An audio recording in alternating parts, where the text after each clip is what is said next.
Hi guys, क्या हाल है guys. हमने पिछले वीडियोस में पीएचपी में variables, comments, keyword, data types और स्ट्रिंग फंक्शंस इन सारी चीज़ों के बारे में देखा था और कैसे यूज होता है पीएचपी में, ये सब भी देखा था।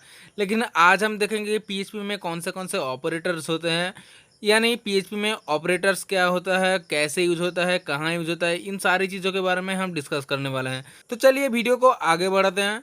बाय द वे, मेरा जैम चालू है, आप लोग भी अपना जैम चालू कर लेना।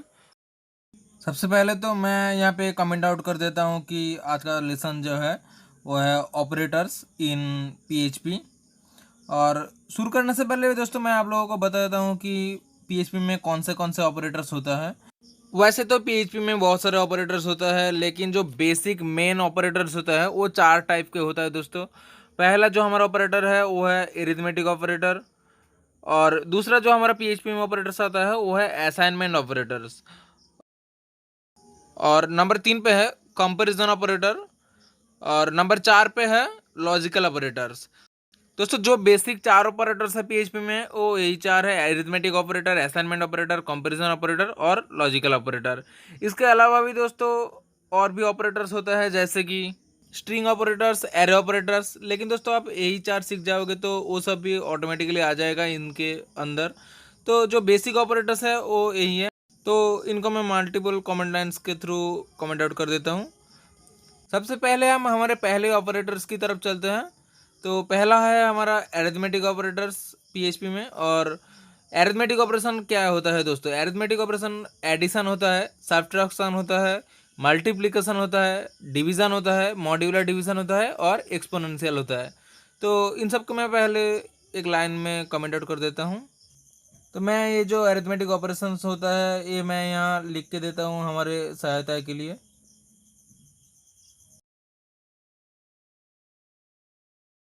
सबसे पहले मैं क्या करूँगा, मैं दो वेरिएबल क्रिएट करूँगा। लाइक $a=10 देता हूँ और $b=3 देता हूँ। और अब इसको वो ऊपर वाला हिस्सा कमेंट आउट कर देता हूँ पहले तो अब इसको एको करता हूँ, एको $a प्लस $b। और अब इसको ब्राउज़र पे रन करता हूँ। तो यहाँ पे लिखता हूँ localhost/phpt और फिर एंटर करता हूँ। और आप देख सकते हैं कि यहाँ पे 13 दिखा रहा है, क्योंकि 10+3=13। मैं काम करता हूँ, मैं यहाँ पे लिख देता हूँ कि एको के अंदर a+b रिजल्ट इज। और मैं यहाँ पे एक डॉट ऑपरेटर का यूज़ करूँगा, डॉट। और जो $a+$b है उसको क्या करूँगा कि मैं ब्रैकेट्स के अंदर रखूँगा। इससे क्या होगा कि जो $a+$b टोटल वैल्यू है उसको एक स्ट्रिंग के जैसा कंसीडर करेगा। तो मैं फिर से यहाँ पे रिफ्रेश करता हूँ तो आप देख सकते हैं कि यहाँ पे दिखा रहा है कि a+b रिजल्ट इज 13। अब मैं बाकी ऑपरेशंस के लिए बार बार ऐसे नहीं लिख सकता, तो इसको मैं कॉपी कर लेता हूँ और पेस्ट कर देता हूँ यहाँ पर। और जो ऑपरेशंस है उसका साइन मैं चेंज कर देता हूँ। लाइक सेकंड ऑप्शन में चेंज करता हूँ a-b। और ब्रैकेट्स के अंदर भी चेंज करना पड़ेगा। और थर्ड ऑप्शन में चेंज करता हूँ, मल्टीप्लाई करता हूँ थर्ड ऑप्शन में। और फोर्थ ऑप्शन में डिवीज़न करता हूँ। और यहाँ पे फिफ्थ ऑप्शन में मॉड्यूलर डिवीज़न करता हूँ। एक और जो है एक्सपोनेंशियल, वो मैं अभी नहीं दिखाऊंगा, वो मैं बाद में दिखाऊंगा। अब क्या करूँगा, एक और चीज़ मैं यहाँ पे करूँगा कि मैं हर एक स्टेटमेंट पे BR टैग लगा दूंगा। और यहाँ पे जो ऑपरेशंस है उन सब में मैं उसमें BR टैग लगा दिया है। और उसको भी कॉन्कैटिनेट करना पड़ेगा डॉट ऑपरेटर के थ्रू।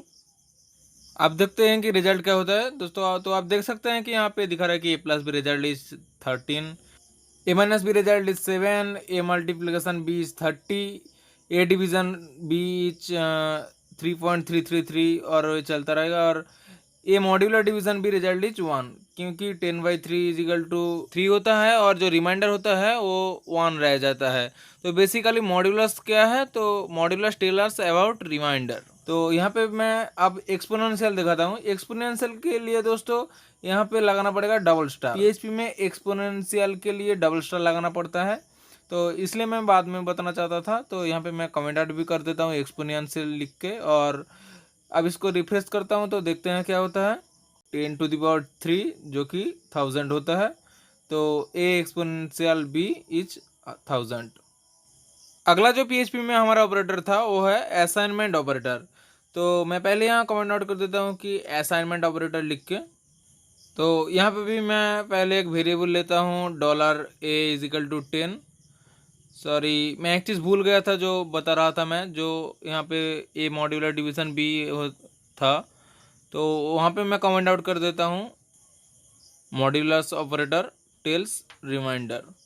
तो नेक्स्ट वापस आते हैं यहाँ पे डॉलर ए इजिकल टू 10। तो असाइनमेंट ऑपरेटर में पहला जो है वो है वैल्यू असाइन करना। तो यहाँ पे जो लिखा है डॉलर ए इजिकल टू 10, तो ये तो मैं पहले भी दिखा चुका हूँ आप लोगों को। तो इसका क्या मतलब होता है कि डॉलर ए में जो वैल्यू है 10 वो असाइन है, मतलब डॉलर ए वैल्यू 10 को असाइन कर रहा है।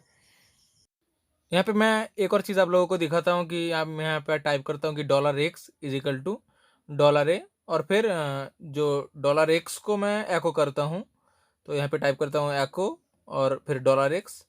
अब मैं इसको कमेंट आउट कर देता हूँ और फिर रिफ्रेश करता हूँ, तो मेरा यहाँ पे 10 दिखा रहा है। तो यहाँ पे हुआ क्या बेसिकली कि जो डॉलर ए का वैल्यू था 10 वो डॉलर एक्स में असाइन हो गया है। अब यहाँ पे दूसरे तरह के भी असाइनमेंट ऑपरेटर्स होते हैं, जैसे कि plus equals to, minus equals to. मैं एक एक करके सबको दिखाता हूँ। तो पहले मैं यहाँ पे कमेंट आउट कर देता हूँ ये सब। मैं यहाँ पे पहले टाइप कर लेता हूँ कि dollar A is equal to 100 दे देता हूँ, और फिर यहाँ पे मैं टाइप करूँगा dollar A plus is equal to 50, और फिर इसको एको करूँगा, एको डॉलर ए। अब देखना रिजल्ट क्या होता है। अब मैं रिफ्रेश करता हूँ तो 150 दिखा रहा है। इसका मतलब क्या हुआ? इसका मतलब यहाँ पे मैं पहले एक बी आर टैग लगा देता हूँ। इसका मतलब हुआ दोस्तों कि जो dollar A plus is equal to 50, इसका मतलब है dollar A is equal to dollar A plus 50। मतलब पहला जो 100 वैल्यू था डॉलर ए, तो 100 प्लस 50। तो मैं यहाँ पे टाइप करता हूँ, आपको ज़्यादा में समझ में आएगा। तो dollar A is equal to dollar A plus 50, मतलब 100 प्लस 50 इजिकल टू 150। तो ये आप समझ सकते हैं। नेक्स्ट मैं यहाँ पे आता हूँ minus equals to, multiply equals to, इन सब के लिए मैं इसको कॉपी कर लेता हूँ और फिर पेस्ट कर देता हूँ।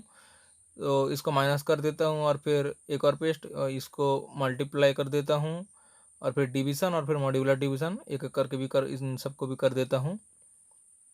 तो यहाँ हमारा डिवीज़न हो गया और फिर मॉड्यूलर डिवीज़न भी हो गया। तो अब मैं रिफ्रेश करता हूँ ब्राउज़र पे जाके। जैसे कि आप देख सकते हैं कि यहाँ पे रिजल्ट 150, 50, 5000, 2 एंड 0 दिखा रहा है, क्योंकि दोस्तों यहाँ पे जो हमारा माइनस इक्वल्स टू है 100 माइनस 50 इज इक्वल टू 50, और फिर 100 इंटू 50 इज इक्वल टू 5000, और फिर 100 बाई 50 इज इक्वल टू 2 होगा, जो कि है यहाँ पे, और फिर 100 मॉड्यूलर डिवीज़न 50, जो कि हमारा रिमाइंडर होगा 0, वो यहाँ पे दिख रहा है। तो ये आप समझ सकते हैं, बहुत ही आसान है। आसान लग रहा होगा आप लोगों को दोस्तों। तो हम नेक्स्ट टॉपिक में आगे बढ़ते हैं। उससे पहले मैं इन सबको कमेंट आउट कर देता हूँ फिर से, और फिर हमारा जो अगला ऑपरेटर था नंबर 3 पे, कंपेरिजन ऑपरेटर, उस पे आते हैं। यहाँ पे मैं टाइप कर देता हूँ कंपेरिजन ऑपरेटर, और फिर इसको कमेंट आउट कर देता हूँ। तो कंपैरिजन ऑपरेटर्स दिखाने के लिए मैं यहाँ पे दो वेरिएबल लेता हूँ कि डॉलर ए, जिसका मैं वैल्यू देता हूँ 10, और फिर डॉलर बी, इसका भी मैं वैल्यू सेम देता हूँ 10।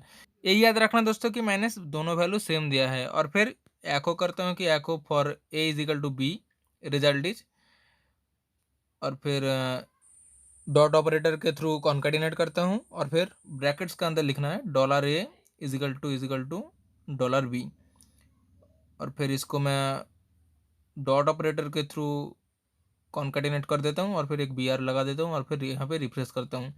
तो आप यहाँ पे देख सकते हैं कि पर A is equal to B result is 1 दिखा रहा है। क्योंकि दोस्तों 1 क्यों दिखा रहा है, ये मैंने पिछले वीडियो में बताया था आप लोगों को कि यहाँ पे मैंने दोनों वैल्यू सेम लिया है, तो रिजल्ट ट्रू है, इसलिए 1 दिखा रहा है। अगर दोनों वैल्यू अलग लिया होता तो क्या होता कि तो फॉल्स रिटर्न करता, तो फॉल्स यहाँ पे नहीं रिटर्न करता, यहाँ पे ब्लैंक स्ट्रिंग हमें रिटर्न करता है। इसलिए मैंने दोनों वैल्यू सेम लिया है, तो इसलिए ट्रू है, इसलिए 1 दिखा रहा है। तो आउटपुट देखने के लिए हमें फिर से यहाँ पे var dump फंक्शन का यूज करना होगा। तो यहाँ पे मैं लिखता हूँ var dump, लेकिन आप इसको ऐसे प्रिंट करेंगे तो यहाँ पे आउटपुट उल्टा दिखाएगा। जैसे मैं दिखा देता हूँ आप लोगों को कि यहाँ पे दिख रहा है कि बोल ट्रू, और फिर एंड में for A is equal to B result is. तो ये एक प्रॉब्लम है। इसके लिए हम क्या करेंगे कि हर एक पार्ट को अलग कर दूंगा। तो मैं यहाँ पे जो echo for is equal to B result इसको यहाँ पे एक सेमीकोलन देता हूँ, और फिर जो var dump फंक्शन है इसको एको करता हूँ, और फिर इसके बाद जो बियर टैग है इसको भी एको कर देता हूँ। और यहाँ पे मैंने ट्रू तो दिखा दिया था, तो इसलिए डॉलर बी इजिकल जो 10 है इसको मैं बदल के 20 कर देता हूँ। तो आप यहाँ पे देख सकते हैं कि for A is equal to B result is bool false दिखा रहा है, क्योंकि मेरा जो ए और बी दोनों का वैल्यू सेम नहीं है, इसलिए फॉल्स दिखा रहा है। और आप ये खुद भी ट्राई कर सकते हैं कि वैरडम फंक्शन के बिना दोनों वैल्यू अलग अलग दे के कि ब्लैंक स्ट्रिंग रिटर्न करता है कि नहीं या फिर फॉल्स रिटर्न करता है कि नहीं। तो आप ये ज़रूर ट्राई कीजिएगा। तो यहाँ पे मैं नेक्स्ट पे आ जाऊँगा। अब कंपैरिजन के लिए जैसे इक्वल्स टू भी होता है, नॉट इक्वल्स टू भी होता है, वैसे ही और ग्रेटर देन भी होता है, लेस देन भी होता है, ग्रेटर देन इक्वल्स टू भी होता है, लेस देन इक्वल्स टू भी होता है। तो मैं एक एक करके सब कुछ दिखाऊंगा आप लोगों को। तो मैं पहले यहाँ पे कॉपी करके पेस्ट कर देता हूँ और फिर पहले मैं यहाँ पे ग्रेटर देन दिखाता हूँ। तो यहाँ पे ए का वैल्यू जो है 10 है, बी का वैल्यू 20 है, तो फिर ग्रेटर देन करने पर ये फॉल्स आएगा, क्योंकि ए का जो वैल्यू है वो बी से बड़ा नहीं है, ए बी से छोटा है, इसलिए फॉल्स दिखा रहा है। अब मैं सब पेस्ट कर देता हूँ एक एक करके, पहले लेस देन कर देता हूँ। नेक्स्ट यहाँ पे इक्वल टू के साथ नॉट इक्वल्स टू भी होता है, तो मैं यहाँ पे नॉट इक्वल्स टू लिखता हूँ for A not equals to B. तो यहाँ पे नॉट इक्वल्स टू को ऐसे टाइप करते हैं कि जो लेस देन और ग्रेटर देन है वो दोनों सामने की तरफ होता है, तो ऐसे लिखना है। और अब मैं इसको रिफ्रेश करता हूँ, तो आप यहाँ पे देख सकते हैं कि for A not equals to B result is bool true. यहाँ पे ट्रू इसलिए दिखा रहा है क्योंकि जो एक्चुअल में जो हमारा वैल्यू है, जैसे ए इजिकल टू 10 और बी इजिकल टू 20 था, वो एक्चुअल में इक्वल नहीं है, तो ये फॉल्स है एक्चुअल में। तो नॉट इक्वल्स टू के लिए ये ट्रू दिखा रहा है। इसी के साथ हमारे पास यहाँ पे होता है greater than equals to operator और less than equals to operator. तो यहाँ पे ग्रेटर देन इक्वल्स टू कर देता हूँ जो पहले था, और जो लेस देन था उसको मैं लेस देन इक्वल्स टू कर देता हूँ। और अब यहाँ पे रिफ्रेश करता हूँ, तो आप यहाँ पे देख सकते हैं कि क्या रिजल्ट आया है। यहाँ पे सिंटेक्स एरर दे रहा है क्योंकि मैंने गलत लिखा है, जो इक्वल्स टू होगा वो लेस देन के बाद होगा। तो आप रिफ्रेश करता हूँ, तो आप देख सकते हैं कि जो ग्रेटर देन इक्वल्स टू है वो फॉल्स है, और जो लेस देन इक्वल्स टू है वो ट्रू है। ऐसा इसलिए दिखा रहा है दोस्तों क्योंकि जो ए का वैल्यू 10 है वो ना तो बी का वैल्यू 20 से इक्वल है और ना ही बड़ा है, तो इसलिए फॉल्स दिखा रहा है। और जो नेक्स्ट है ए का वैल्यू 10 और बी का वैल्यू 20, तो ये इक्वल तो नहीं है लेकिन 20 से छोटा है, तो इसलिए जो A less than equals to B है वो ट्रू दिखा रहा है। अब बढ़ते हैं हमारे अगले ऑपरेटर्स की तरफ, जो है लॉजिकल ऑपरेटर नंबर 4 पे था हमारा। तो यहाँ पे मैं इसको लिख देता हूँ कि लॉजिकल ऑपरेटर, और फिर इसको कमेंट आउट कर देता हूँ। तो लॉजिकल ऑपरेटर आप लोगों को समझाने के लिए मैं पहले यहाँ पे दो बुलियन वेरिएबल क्रिएट कर लूँगा, जिसको मैं पहले $x देता हूँ ट्रू और फिर $y देता हूँ फॉल्स। और फिर मैं यहाँ पे लिखूँगा एको वैरडम्प, और फिर उसके अंदर लिखूँगा $x एंड $y। अब इसका जो आउटपुट है मैं आप लोगों को दिखाना चाहूँगा। तो मैं यहाँ पे रिफ्रेश करता हूँ, तो आप यहाँ पे देख सकते हैं कि बुल फॉल्स दिखा रहा है।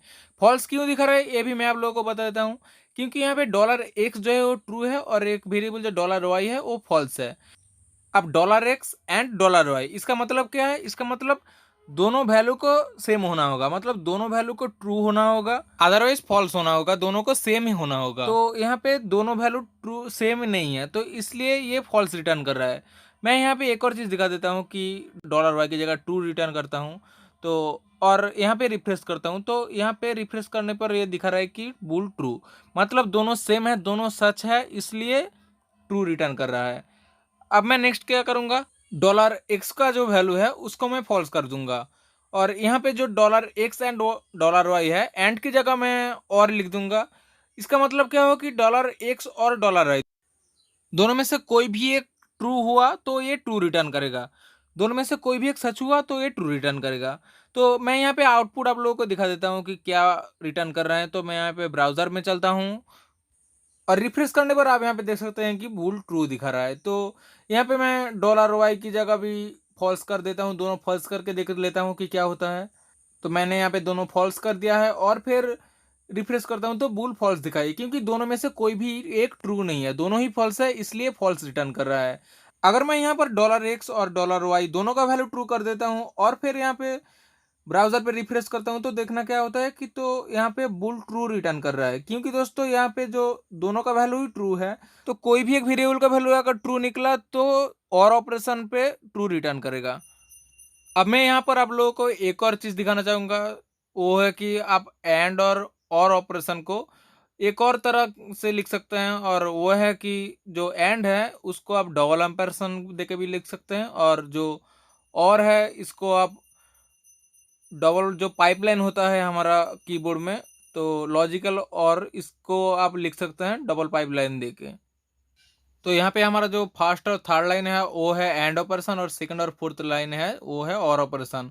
और यहाँ पे एक और चीज ध्यान दीजिए कि दोस्तों की जो $X और $Y दो वेरिएबल है उन दोनों का वैल्यू सेम नहीं है। मतलब एंड ऑपरेशन पे फॉल्स रिटर्न करेगा और ऑपरेशन पे ट्रू रिटर्न करेगा। तो ब्राउजर पे आप इसको रीलोड करके देखते हैं, आप देख सकते हैं कि जो फर्स्ट है और थर्ड है वो फॉल्स है, और जो सेकंड और फोर्थ और ऑपरेशन है और उसका वैल्यू ट्रू है।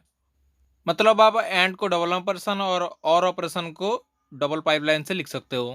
अब इसके बाद मैं आप लोगों को एक और चीज़ जो दिखाना चाहूँगा वो है नॉट ऑपरेटर। नॉट ऑपरेटर मतलब यहाँ पे लॉजिकल ऑपरेटर में नॉट का क्या काम, तो मैं यहाँ पे आप लोगों को दिखाना चाहूँगा। मैं यहाँ पे लिखता हूँ कि नॉट ऑफ $Y, तो यहाँ पे रिजल्ट आया है बुल फॉल्स, क्योंकि जो $Y है उसका वैल्यू है ट्रू। तो अगर यहाँ पे $Y इजिकल टू ट्रू है तो नॉट ऑफ $Y मतलब इसका ऑपोजिट मतलब फॉल्स आएगा।